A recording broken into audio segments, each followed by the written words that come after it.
और एक बॉडी का टेम्परेचर T2 है, T1 ग्रेटर देन T2 है, तो T1 से हीट फ्लो करके T2 में जाएगी, ठीक है। और ये जो एनर्जी फ्लो करके T2 में जा रही है ये बेसिकली थर्मल एनर्जी है, यानी कि जिसको आप हीट एनर्जी भी कहते हैं due to difference of temperature. और ये एनर्जी उस वक्त तक फ्लो करेगी जब तक दोनों का टेम्परेचर सेम ना हो, ठीक है। जब दोनों का टेम्परेचर सेम हो जाएगा तो एनर्जी फ्लो का फ्लो जो है रुक जाएगा, दोनों टेम्परेचर सेम हो जाएंगे और ये इक्विलिब्रियम कंडीशन कहलाएगी, ठीक है।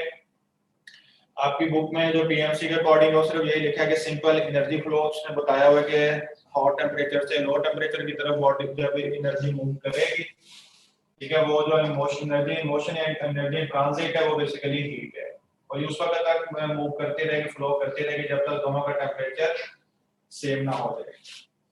और जब दोनों का टेम्परेचर सेम हो जाएगा, ठीक है, ये थर्मोडायनामिक इक्विलिब्रियम की कंडीशन आ जाएगी। इक्विलिब्रियम में आप पढ़ते हैं ना कि नेट फोर्स जीरो है, इसका मतलब है थर्मोडायनामिक इक्विलिब्रियम में नेट एनर्जी ट्रांसफर जो है जीरो होगी।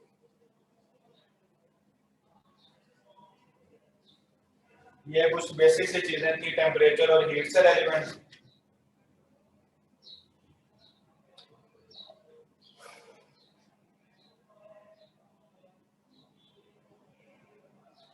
और उसके बाद कुछ टर्म्स हैं जिनको हम स्टडी करना है, जिनमें स्पेसिफिक हीट है, मोलर स्पेसिफिक हीट है और हीट कैपेसिटी है। दो तीन चीजों हम डिस्कस करेंगे इसके साथ ही, ठीक है। तो ये कुछ था बेसिक सा एक इंट्रो मैंने आपको दिया इस चीज का, इसको नोट कर लें। उसके बाद मैंने ये भी मिटाया, लिखना है मैंने सारा मिटाना है, सिर्फ एक दफा इसको नोट आप लोग कर लें। और किसी का कोई क्वेश्चन है तो आप मुझसे क्वेश्चन पूछ लें। जी, किसी का क्वेश्चन है तो पूछ लें। सर, ये जो आपने लेफ्ट साइड पे ये लिखा हुआ है, ये आप प्लीज दोबारा एक्सप्लेन कर सकते हैं? मैं कर देता हूं। बच्चे कल एक फार्मूला हमने पढ़ा था x = x0 sin थीटा, ठीक है। ये उस वक्त यूज करना है जब बॉडी मीन से एक्सट्रीम की तरफ जा रही है। और ये थर्मोडायनामिक्स का नहीं है, ये कल वाले टॉपिक का, ये एक फार्मूला जरा रह गया था। फॉर एग्जांपल ये मीन पोजीशन है ना, ये एक्सट्रीम पोजीशन है और ये भी एक्सट्रीम पोजीशन है। जब बॉडी मीन से एक्सट्रीम की तरफ मूव करेगी, ठीक है, तब आप ये sin थीटा वाला फार्मूला यूज करेंगे डिस्प्लेसमेंट फाइंड करने के लिए।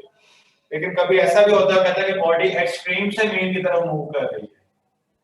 जब बॉडी एक्सट्रीम से मीन की तरफ मूव करेगी तो फिर आपने ये इस केस के लिए ये cos थीटा वाला फैक्टर यूज करना है, क्योंकि sin में थीटा जनरल एंगल है प्लस एक्सट्रीम के लिए 90 डिग्री है, ठीक है। तो 90 ऐड हो जाएगा तो ये cos थीटा में कन्वर्ट हो जाएगा, तो आप cos थीटा उस वक्त यूज करेंगे,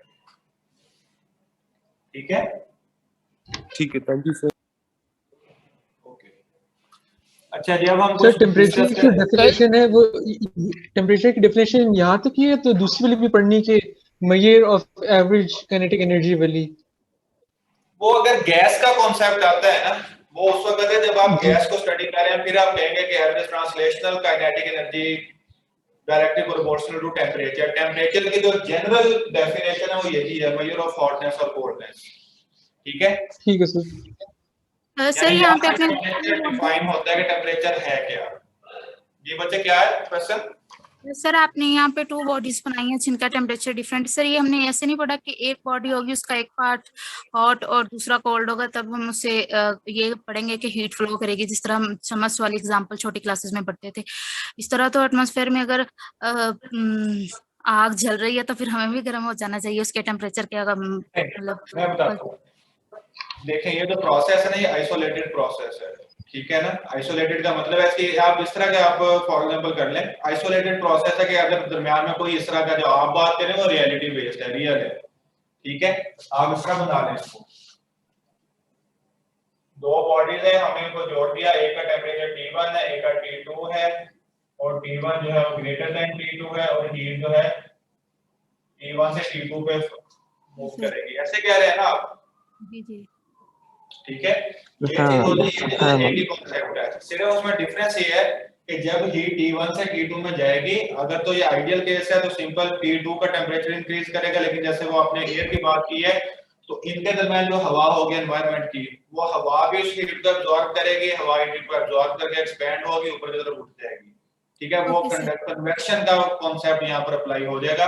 वो बात आपकी ठीक है, लेकिन मैं सिर्फ ये समझाना चाह रहा था कि बेशक डिफरेंट इनका डिफरेंस भी है, लेकिन हीट जो है वो हाई टेम्परेचर से लो टेम्परेचर की तरफ मूव करती है, फ्लो करती है, सिर्फ ये समझाना था यहाँ पर। ठीक है सर जी। सर मेरा लास्ट टॉपिक से क्वेश्चन था सर, ये इन्वर्टेड साइन कर्व ग्राफ कौन सा होता है? इन्वर्टेड साइन कौन सा मतलब? Sir sine curve graph, sinusoidal graph और इन्वर्टेड साइन कर्व ग्राफ, इनमें क्या डिफरेंसेस हैं? ग्राफ किससे रेलेवेंट बनाना है आपने? डिस्प्लेसमेंट का ग्राफ साइन थीटा के क्रॉस? सर एक्सेलरेशन का और डिस्प्लेसमेंट का। एक्सेलरेशन का टाइम के साथ बनाना है।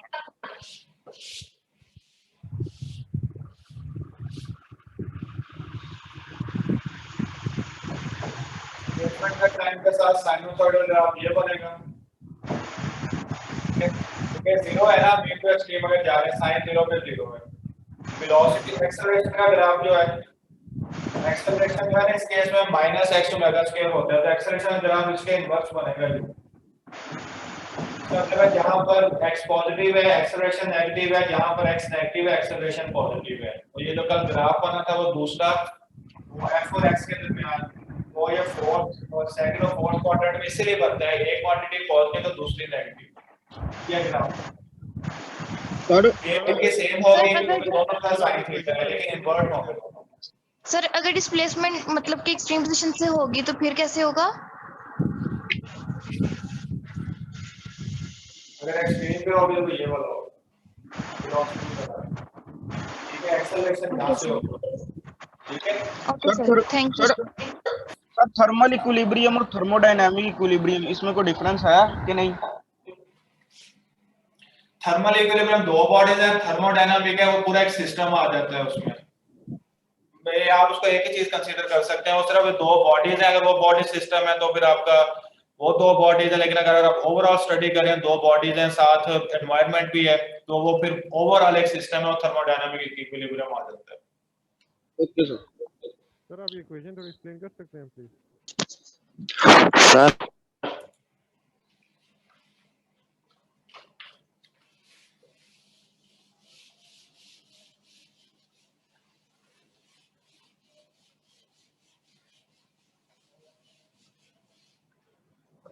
इसके बाद जो तीन पैरामीटर जो हम स्टडी करने हैं, सबसे पहले स्टडी करना है स्पेसिफिक हीट,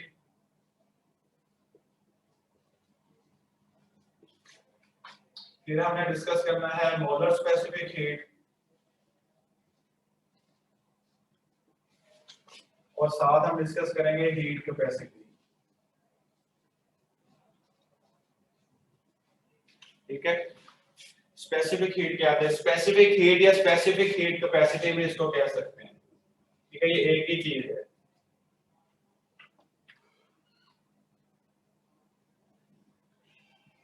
ये कोई कंटेनर है, इस कंटेनर में मैंने गैस को भरा हुआ है। ठीक है, इसका टेम्परेचर मैं कहता हूं कि 10 केल्विन है। गैस का कोई एक सर्टेन टेम्परेचर है, सर्टेन उसका एक मास है। ठीक है, फॉर एग्जांपल उसका यूनिट मास के रूप में यूज करते हैं, तो यूनिट मास पर 1 kg भी हो सकता है, 2 kg भी हो सकता है, कोई भी हो सकता है। मास के टेम्परेचर को 10 से 11 केल्विन करना चाहता हूं, 1 केल्विन इंक्रीज करना चाहता हूं इसका टेम्परेचर, उसके लिए मैं इसको हीट प्रोवाइड करूंगा। ठीक है, वो हीट जो इस यूनिट मास का टेम्परेचर 1 केल्विन तक इंक्रीज करे, वो हीट स्पेसिफिक हीट कैपेसिटी कहलाती है। ठीक है, स्पेसिफिक इसलिए कि हमने यूनिट मास यहां पे यूज करना है कि यूनिट मास कोई भी मास 1 kg हो सकता है, 2 kg हो सकता है, कोई भी यूनिट मास होगा, उसका टेम्परेचर 1 केल्विन इंक्रीज करने के लिए जितनी हीट ये उसको रिक्वायर्ड है वो हीट कहलाएगी स्पेसिफिक हीट कैपेसिटी। इसका फार्मूला होगा Q = mc डेल्टा T। ठीक है, Q वो हीट है जो वो एब्जॉर्ब करेगा। ठीक है, m इसका मास है, c basically specific heat capacity है, और इसका कांस्टेंट है। ठीक है, और डेल्टा टी है चेंज इन टेम्परेचर। तो सी स्पेसिफिक हीट का कांस्टेंट है Q over m delta T, ठीक है, और इसका जो यूनिट होगा वो होगा जूल पर केजी पर केल्विन, ठीक है। ये स्पेसिफिक हीट कांस्टेंट कहलाएगा सी। ये कांस्टेंट इन पे डिपेंड नहीं करता, ये constant basically nature of the material या जो गैस की नेचर है उस पर डिपेंड करता है। उसके बाद है मोलर स्पेसिफिक हीट, यही कॉन्सेप्ट है। अब मैं सिर्फ ये मैं कहता हूं कि इसमें हमने गैस को मोल्स की फॉर्म में रखा हुआ है, गैस है लेकिन कुछ मोल्स है, 1 मोल यूनिट मोल है, ठीक है। इस गैस का टेम्परेचर में, इस मोल का टेम्परेचर में 1 केल्विन इंक्रीज करने के लिए जितनी हीट इसको प्रोवाइड करूंगा वो हीट मोलर स्पेसिफिक हीट कहलाएगी। Q is equal to mc delta T. इस केस में m था मास, ठीक है, इस केस में m होगा मोल। सिर्फ ये इनके दरमियान एक डिफरेंस है। ये वही स्पेसिफिक हीट कांस्टेंट है Q over m delta T, ठीक है, और इसका जो यूनिट होगा जूल पर मोल पर केल्विन, ठीक है। इस केस में ये m जो है वो मास है, और इस केस में मोलर स्पेसिफिक हीट के केस में m जो है वो मोल को रिप्रेजेंट करता है, नंबर ऑफ मोल्स को, ठीक है। यूनिट मोल का मास और टेम्परेचर, जो मास यूनिट मोल का टेम्परेचर 1 केल्विन तक राइज करने के लिए जो हीट रिक्वायर्ड है वो heat basically molar specific heat कहलाती है। और तीसरा है heat capacity, delta Q by delta T is equal to mc, ठीक है। ये delta Q by delta T जो है ये हीट कैपेसिटी कहलाती है, ठीक है। हीट कैपेसिटी ये m मास है, ठीक है, और c जो है स्पेसिफिक हीट कांस्टेंट है। तो delta Q by delta T की जो रेशो है वो mc के इक्वल है, ठीक है। हीट कैपेसिटी को अमूमी तौर पर कैपिटल C से लिखा जाता है, C is equal to mc, ठीक है। तो इसका जो यूनिट होगा यहां से आप देख सकते हैं जूल पर केल्विन होगा, ठीक है। बच्चों ये जो यूनिट्स हैं ये आपसे एमसीक्यू में जनरल पूछा जा सकते हैं, इस वजह से आपने यूनिट्स जो हैं इनके आपने लाजमी याद रखने हैं, ठीक हो गया। उसके बाद मोलर स्पेसिफिक हीट जो है, जब भी इस थर्मोडायनामिक्स में आपके सिलेबस के अकॉर्डिंग जब भी इनको हम हीट देते हैं या कांस्टेंट प्रेशर पे हीट प्रोवाइड करते हैं या कांस्टेंट टेम्परेचर पे हीट प्रोवाइड करते हैं, ठीक है। एक है CP molar specific heat at constant pressure, और एक है CV molar specific heat at constant volume. इन दोनों का जो माइनस है ना, CP minus CV is equal to R, ठीक है। अगर n की वैल्यू 1 है तो ये Cp माइनस Cv जो है ये R के इक्वल होता है। इसका जो प्रूफ है वो आपकी एफएससी की बुक में मौजूद है। Cp molar specific heat at constant pressure और Cv है molar specific heat at constant volume. इनका जो इनको माइनस करेंगे Cp माइनस Cv वो R के इक्वल है, ठीक है। और अगर n मोल्स आ जाए तो Cp minus Cv is equal to nR, और यहां से हमें पता चलता है कि Cp जो है वो हमेशा ग्रेटर होगा Cv से। इसका मतलब है कि अगर हम ये कह दें, एक जनरल बात हम पूछ करते हैं कि अगर Cp की वैल्यू 6 है और Cv की वैल्यू है 4, ठीक है, तो Cp माइनस Cv जो है 2 के इक्वल आएगा, ठीक है। या इसका वैल्यू लिख लेंगे Cp minus Cv equal to 2 R के इक्वल आ जाएगा, ठीक है।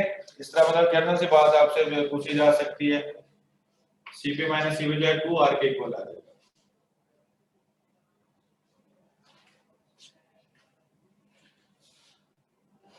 अच्छा जी, ये एक दफा बच्चों आप लोग जरा देख लें, इसमें अगर कोई क्वेश्चन हो तो वो आप मेरे साथ डिस्कस कर लें। उसके बाद फिर हम अगले इसके कुछ एमसीक्यूज वगैरह करने हैं, उनकी तरफ हम चलते हैं।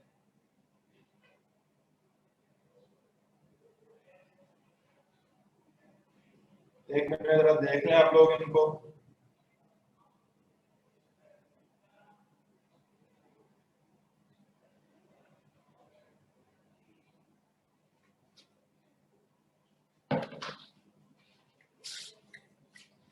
इसका मतलब है इस केस में R इज इक्वल टू 2 आ जाएगा।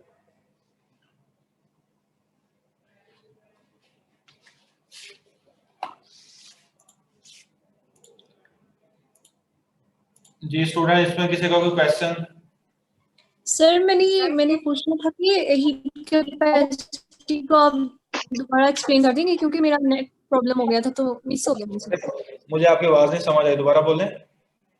सर हीट कैपेसिटी को दोबारा एक्सप्लेन कर दें, मेरा नेट प्रॉब्लम हो गया था तो इसलिए। देखें, यही फार्मूला है, ठीक है, ये स्पेसिफिक हीट कैपेसिटी का formula Q is equal to mc delta T। Delta T को सिर्फ हम उस तरफ लेंगे और कुछ नहीं करना, ठीक है। ये आ जाएगा डेल्टा Q, लिख लें delta Q by delta T। यहीं से आप देखें डेल्टा T उस तरफ चला जाएगा तो ये mc रह जाएगा, ठीक है।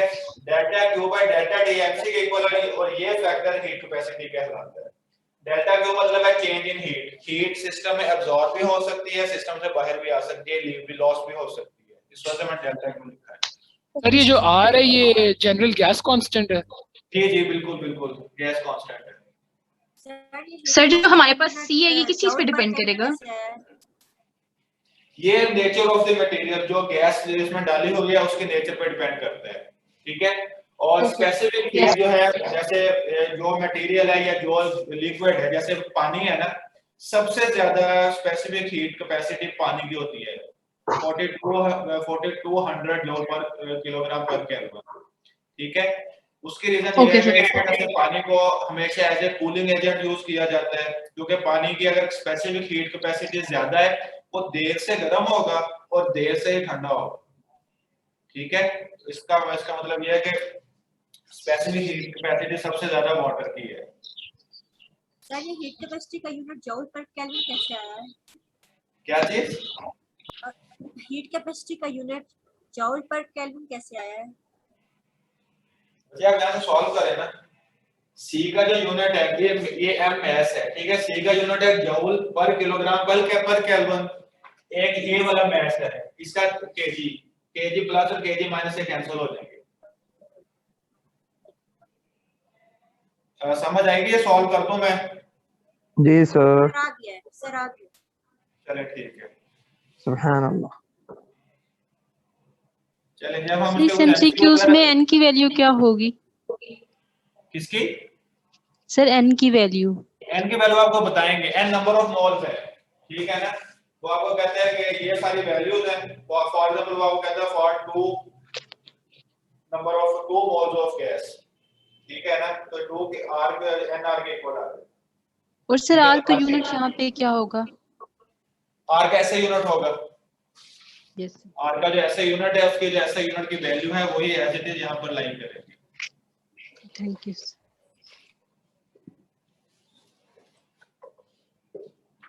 इसकी वैल्यू का आप लोगों को पता है 8 पॉइंट कितनी है? 31 सर 0.0821 ऐसा यूनिट में बताया ना। 8.314 जूल पर केल्विन। और इसका यूनिट क्या है? जूल पर मोल पर केल्विन। 314 जूल पर मोल पर केल्विन, ठीक है। ये ऐसा यूनिट है, तो उसमें इसको याद रखें। अच्छा बच्चों, अब मैं कुछ एमसीक्यू यहाँ पे लिखूंगा, वो एक एक करके हम सॉल्व करेंगे, तो उसके सॉल्यूशन से ना हमें ये कॉन्सेप्ट्स और इनके इक्वेशन को कैसे यूज करना है वो पता लग जाएगा, ठीक है।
बच्चे आप लोग सॉल्व करें, 1 मिनट में आया।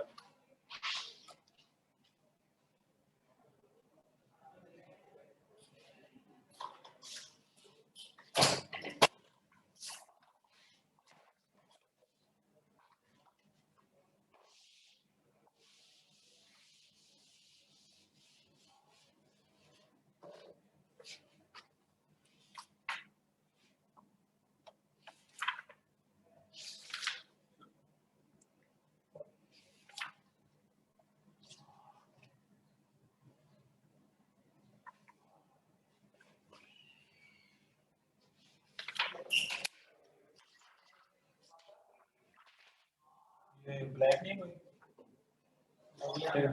शुक्रिया।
बच्चे ब्लू आपको सही नजर आ रहा है?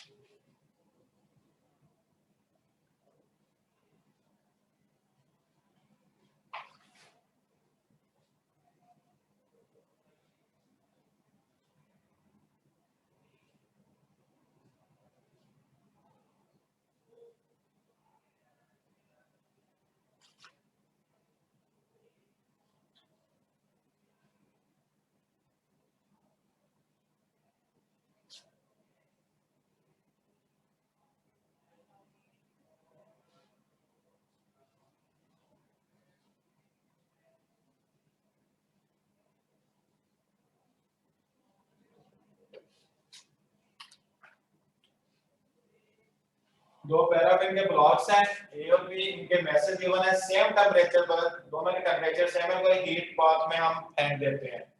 ठीक है, बताएं कौन सा पहले मेल्ट करेगा?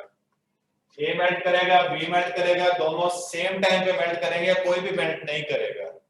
ठीक है,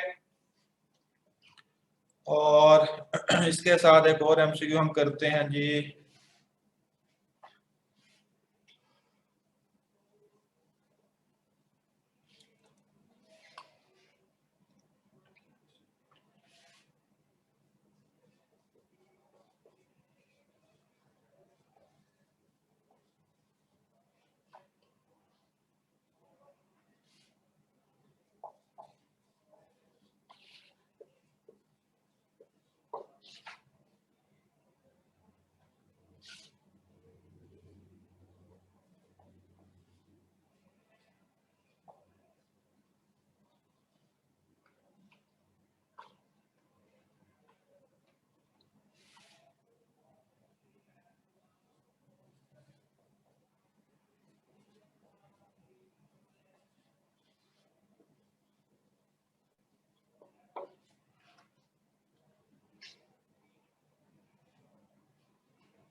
जी बच्चों करें इसको सॉल्व स्टेप बाय स्टेप हम इनको अब देखते हैं।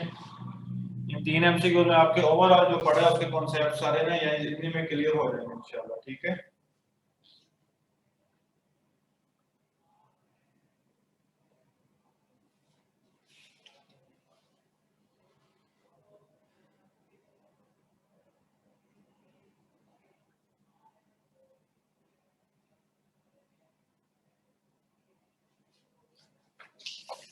जी पहले हम इसका इसको सॉल्व करेंगे एमसीक्यू नंबर 1, उसके बाद 2, इसके बाद 3, ठीक है जी।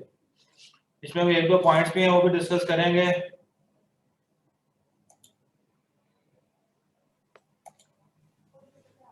जी बच्चों पहले का आंसर क्या है? अल्फा। पहले का आंसर अल्फा, ठीक है। अच्छा और कोई? Sir second sir third question statement नहीं नजर आ रही। थर्ड क्वेश्चन की केटल है, उसकी रेटिंग है 1200 वॉट और 240 वोल्ट, ठीक है। और टाइम पानी की स्पेसिफिक हीट कैपेसिटी गिवन है 4.2 किलो जूल पर ग्राम पर केल्विन, ठीक है। वो कहते हैं 1 केजी, ये 1.0 है, ये 10 नहीं है, तो क्या आप इसको यूं ही रहने दें 1 केजी। 1 केजी वाटर का टेम्परेचर 20 डिग्री सेल्सियस से 50 डिग्री सेल्सियस तक इंक्रीज होने में कितना टाइम लगेगा? अच्छा जी कुछ बच्चों ने पहले का आंसर दिया है 5 डिग्री सेल्सियस, तो अभी देख लेते हैं इसको सॉल्व करके इसका क्या आंसर आएगा।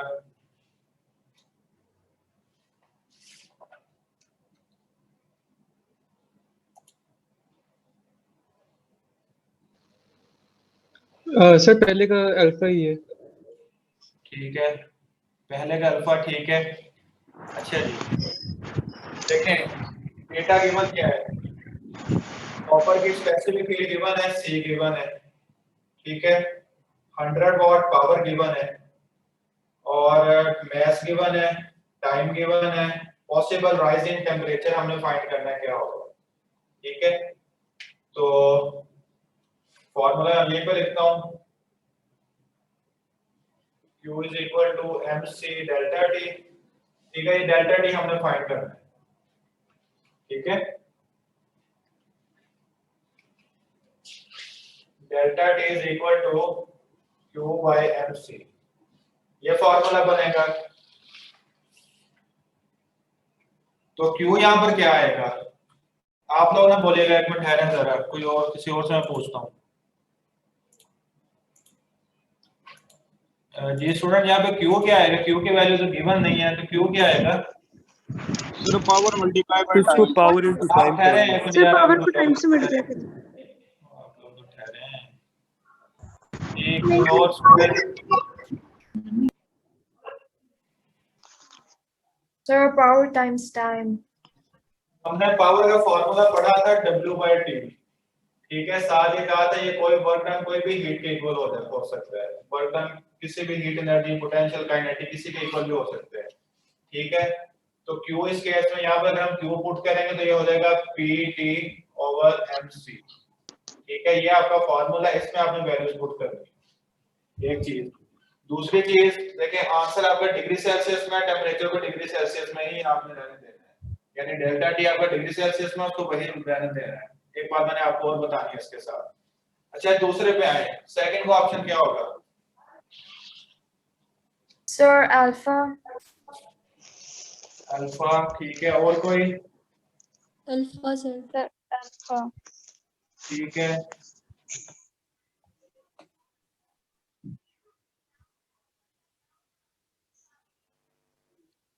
Sir Charlie. Charlie. Charlie sir. Charlie, ठीक है। और कोई? Sir Charlie. सर चार्ली नहीं है, ऑप्शन चार्ली सही है। चार्ली ऑप्शन आ गया है। कुछ स्टूडेंट्स अल्फा का है, कुछ चार्ली का है। उसके अलावा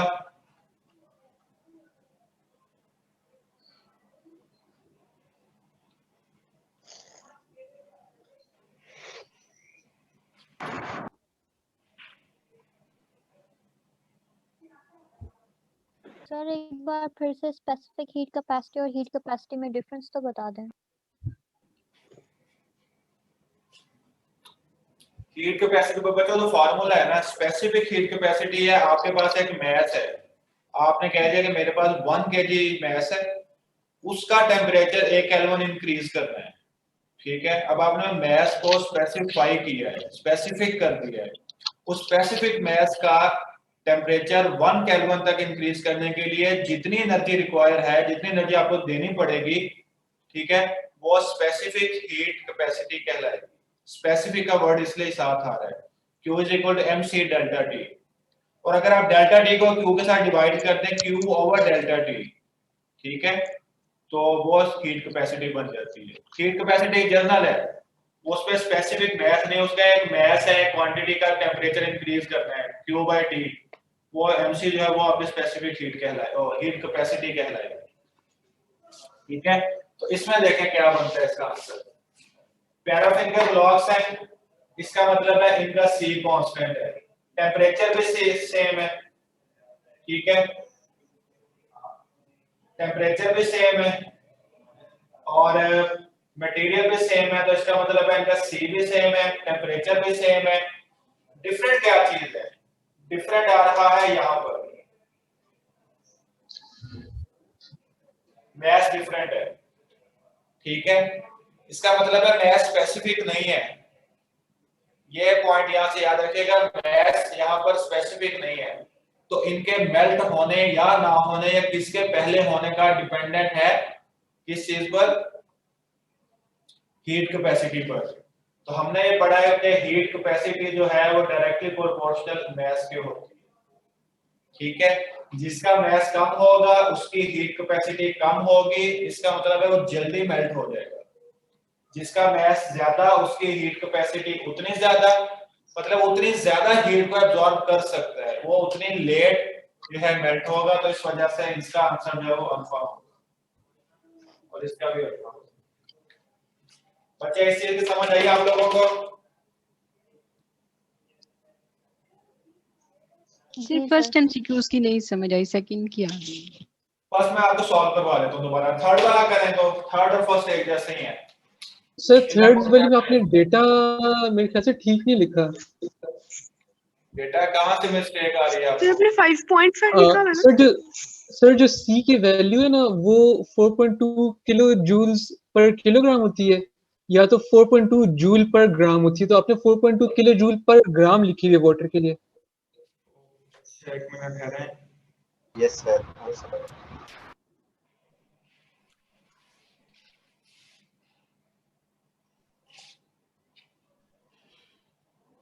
ठीक है ये रहे, अब ठीक है? जी सर अब ठीक है। ठीक है, अब इसका आंसर बताएं, करें सवाल उसको, शाबाश सारे। सर अल्फा तो इसका भी ठीक है, करेक्ट सॉल्व कर लें फिर मैं आपको बताता हूँ। आप जिन्होंने अल्फा का है वो एक दफा दोबारा अपनी कैलकुलेशन चेक कर लें, आपको मैं हिंट दे रहा हूँ, कैलकुलेशन एक दफा दोबारा चेक करें।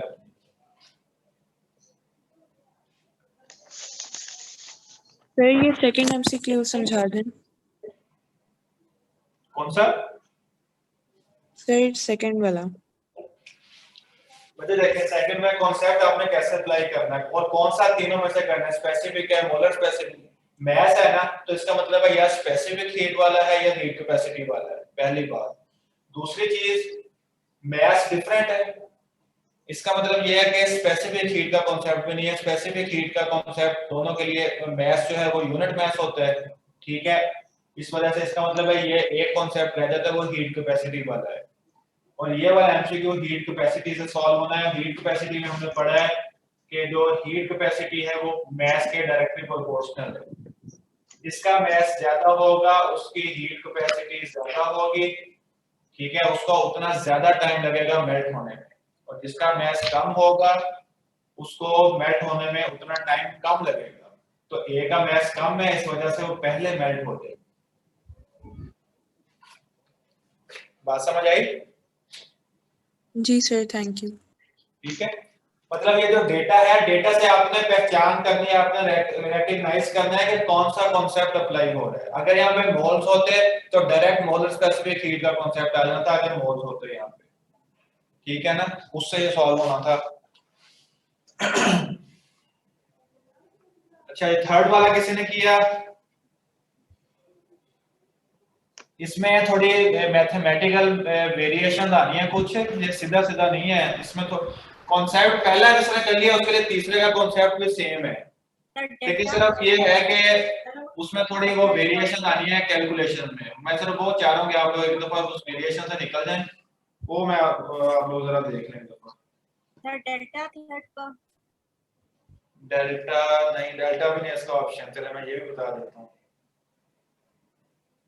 टेम्परेचर को डिग्री सेल्सियस में ही रहने,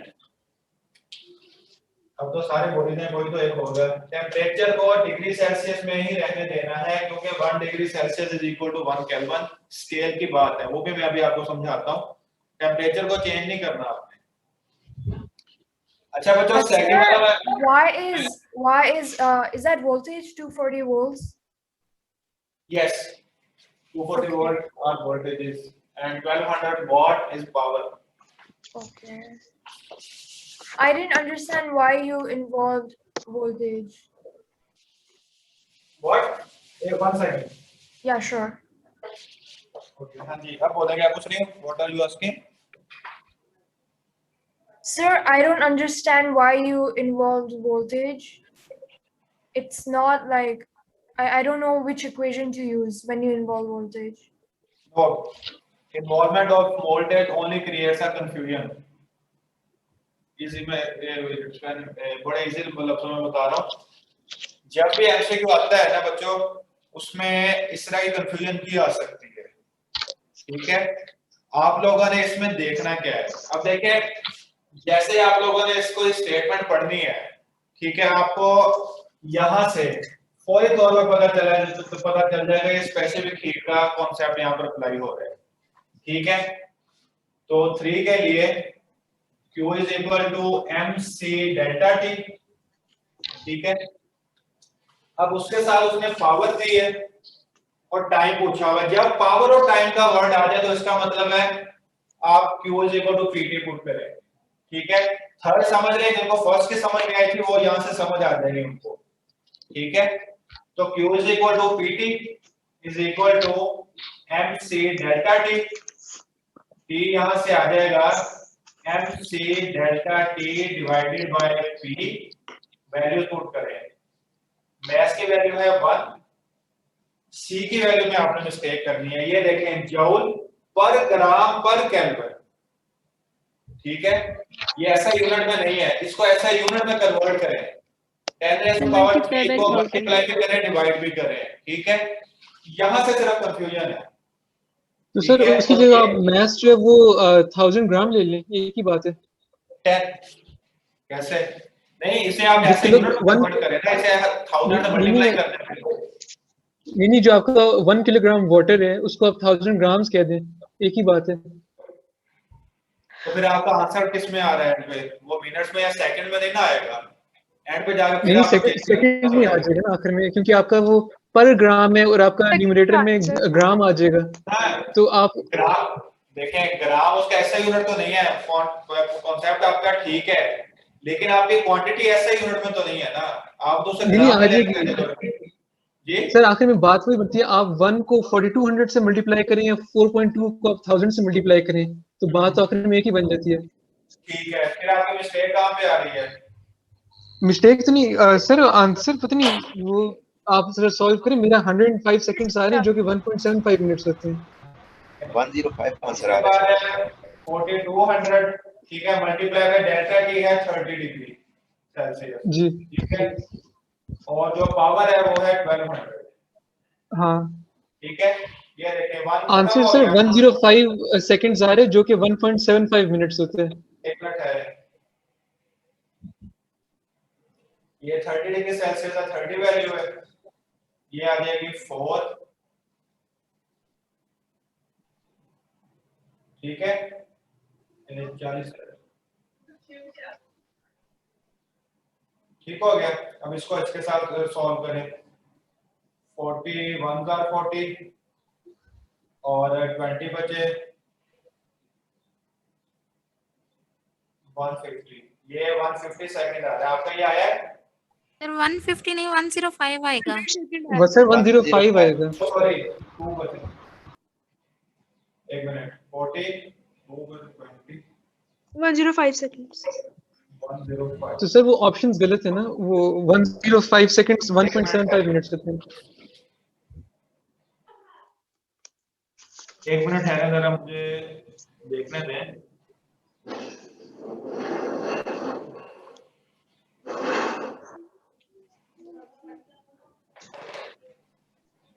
Sir, 1 second. From gram to kilogram, aren't you supposed to divide by 1,000 instead of multiplying by 1,000?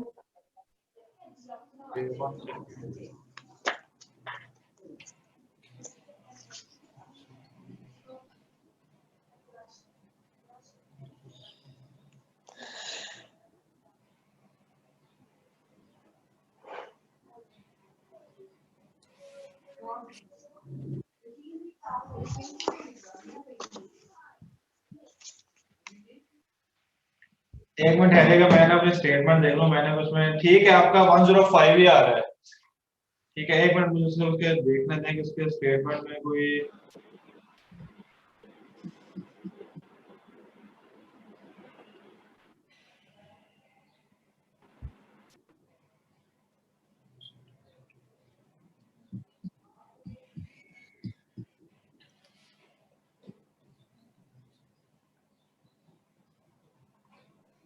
Sir approximate 2 minute ही हो जाएगा ना वो फिर 1.75। हाँ जी 1.75 के पॉइंट ऑफ व्यू से ठीक है, ठीक है। तो मैथ्स मैंने वहां पे 1 के लिखा है। ठीक है, वो शायद वो कैलकुलेशन में मिस्टेक है। तो इसका मतलब है ये आ जाएगा 105 सेकंड। ठीक है, और ये तकरीबन 1.75 मिनट बन रहे हैं। जी सर। एक ऑप्शन हम चेंज कर देते हैं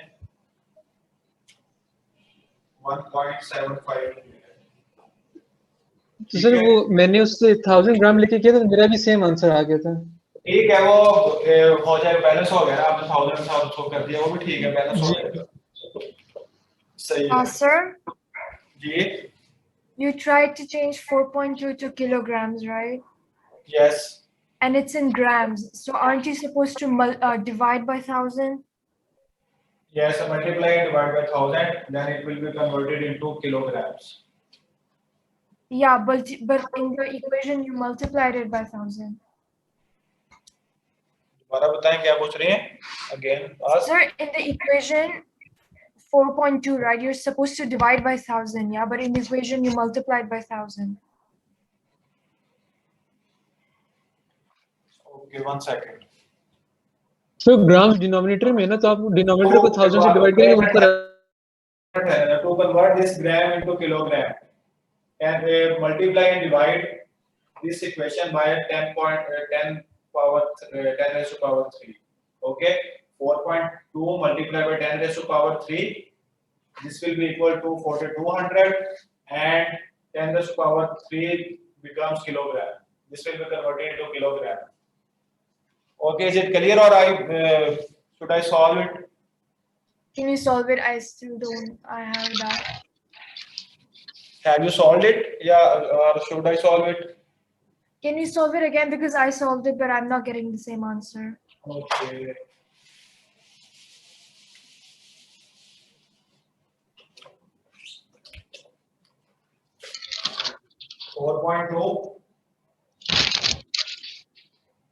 joule per kilogram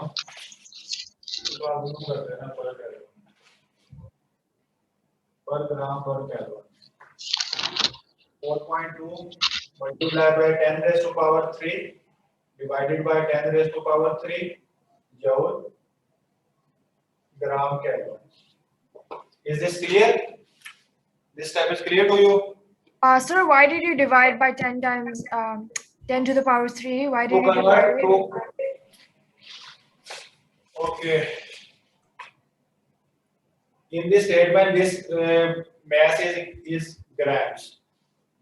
And I want to convert it into kilogram because SI unit of mass is kilogram. And it is the rule or principle to solve the numericals that all values should be in their SI units. Okay? So convert it into kilogram. I multiply as well as divide by the factor of 10 raised to power 3. So this factor, this value becomes 4200 joule, and this value 10 raised to power 3 grams. It will be converted into kilogram. Kilogram and Kelvin. This kilo is prefix and this is the unit of temperature Kelvin. Okay, yeah. Okay, is it Alright, clear? yeah. I got it. Thank you. Okay. It is a rule to convert any non-SI unit into SI unit before putting the values in the formula. This rule is valid in Pakistani entry tests. Remember it. Sir हम सिर्फ ग्राम को kilogram में convert कर रहे हैं ना? नहीं, हाँ जी, जूल और केल्विन तो वैसे ही उसमें है ना, उसके SI यूनिट्स हैं। तो उसको सिर्फ हमने किलोग्राम में जानने के लिए 1000 से डिवाइड करते हैं ना? वो अगर सिंपल ग्राम हो ना, सिंपल ग्राम फिर आप ये करते हैं 1000 से आप ये उसी तरह कर ले, वो भी यही बात है। ग्राम के साथ आप 1000 से मल्टीप्लाई और डिवाइड करें, डिवाइड वाला फैक्टर ऊपर चला जाएगा, डिनोमिनेटर का डिनोमिनेटर ऊपर चला जाता है न्यूमरेटर में, वो एक ही चीज है। सर, जब आपने फर्स्ट न्यूमेरिकल कराया था उसमें अगर हमने केल्विन में आंसर देना होता तो हम 273 से डिवाइड करना था ना? नहीं, वो मैं बताता हूँ। हाँ, 273 में तो इसको आपने प्लस करना है। मैं यहाँ पर एक स्केल आपको बताता हूँ, ये एक स्केल का कॉन्सेप्ट है बच्चों। यहाँ तक किसी को कोई कंफ्यूजन, एक पॉइंट मैंने भी आपको स्केल का और बताना है कि ये डिग्री सेल्सियस में आंसर ही क्यों आ रहे हैं। तो इसके अलावा कोई क्वेश्चन तो नहीं किसी का? इसका मतलब है कि इससे रेलेवेंट स्पेसिफिक हीट है, मोलर है, Cp - Cv है, या ये वाली है सिंपल हीट कैपेसिटी है, उससे रेलेवेंट जो एमसीक्यू आपको आएगा वो आप इजीली उसको सॉल्व कर सकेंगे। ठीक है, तो एक पॉइंट मैंने आपको और बताना है।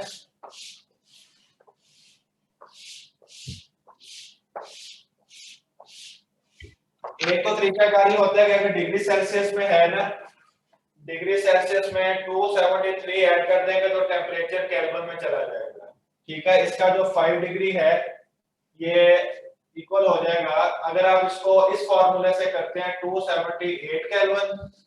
ठीक है, लेकिन अगर आप इसको स्केल के साथ सॉल्व करते हैं विद स्केल, ठीक है, तो 5 degree Celsius is equal to 5 Kelvin. ये वैल्यू है, ये स्केल है। ठीक है, ये जरा देखिएगा,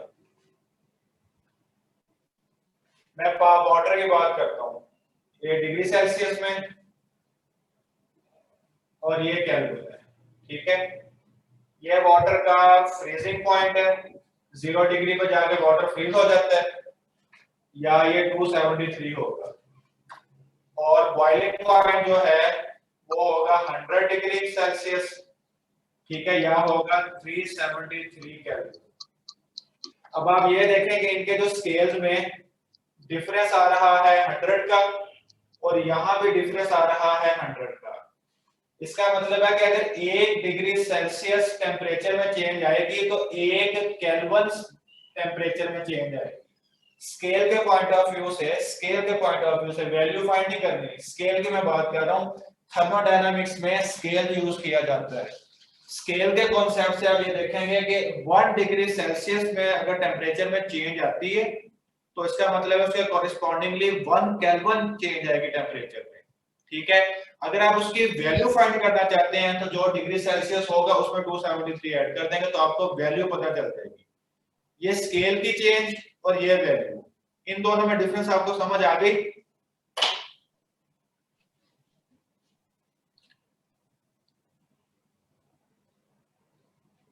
बच्चों, आपको ये जो मैंने स्केल का समझाया है ये समझ आया आप लोगों को? सर मैं ये पूछ रही थी कि जैसे हमने न्यूमेरिकल में जो वैल्यू दी हुई थी उसको अगर हमने केल्विन में करना होता तो फिर हम 273 नीचे ऐड करते हैं या ऊपर, क्या किस तरह करना था उसको? नहीं बच्चों, अगर तो वो आपको कहता है ना कि टेम्परेचर केल्विन में बताएं, अगर तो स्केल का टेम्परेचर है, जैसे थर्मोडायनामिक स्केल है, तो 5 डिग्री सेल्सियस ही 5 केल्विन है। लेकिन जी अगर सर, वो आपको समझ आ कहता है गया। लेकिन अगर आपको कहते हैं value of temperature in kelvin, अगर आपको टेम्परेचर में उसकी वैल्यू पूछता तो फिर आपने आंसर जो निकला है उसमें 273 ऐड कर दे, तो वो ये 278 हो जाता है। कैलकुलेट करके एंड पे हमने ऐड करना था। एंड पे कर लें, स्टार्ट में कर लें, वो एक ही चीज है। ठीक है, ठीक है। लेकिन थर्मोडायनामिक्स में आपने ये चीज याद रखनी है कि वैल्यू और स्केल डिफरेंट चीजें हैं। ठीक है, यस सर। स्केल सर दोनों में अगर एक स्केल में क्वेश्चन हो चेंज कि दोनों में सेम, स्केल के लिहाज से चेंज दोनों में सेम होती है, लेकिन वैल्यू दोनों की डिफरेंट है। अगर आपको वैल्यू फाइंड करनी है तो 273 प्लस माइनस करेंगे इनको एक दूसरे में कन्वर्ट करने के लिए, लेकिन स्केल में जो चेंज है वो दोनों में सेम है। 1 डिग्री सेल्सियस में चेंज तो 1 केल्विन चेंज होगा, ये चीज है। सर अगर एक क्वेश्चन हो कि सीपी या सीवी की वैल्यू गिवन हो इन दोनों में से और आर, फिर अगर क्वेश्चन हो कि हमने सीवी की वैल्यू फाइंड करनी है और सपोज सीपी की वैल्यू गिवन है, तो हम आर गैस कांस्टेंट जो है वो आर वो 8.3 पुट करेंगे, उसके थ्रू कैलकुलेट करेंगे फिर। बिल्कुल उसी तरह करेंगे। आपको अगर सीपी माइनस सीवी से है ना, CP minus CV is equal to R, अगर आपको कोई एक वैल्यू गिवन है दूसरी फाइंड करें तो आप इससे करेंगे। ठीक है, एक मैं आपको करवाता हूँ, CV is equal to 5/2R। ठीक है, ये एक एमसीक्यू को बच्चों सॉल्व कीजिएगा। आपने गामा की वैल्यू फाइंड करनी, क्या होगी?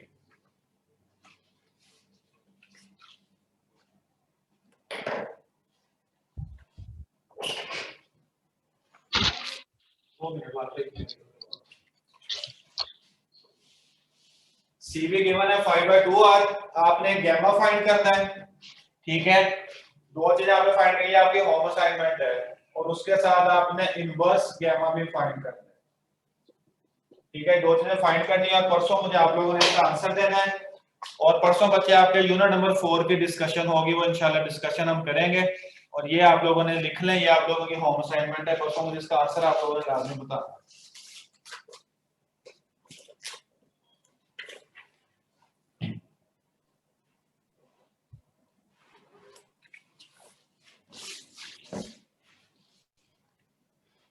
बच्चों लिख लिया आप लोगों ने, तो मैं इसको एंड करने लगा हूं।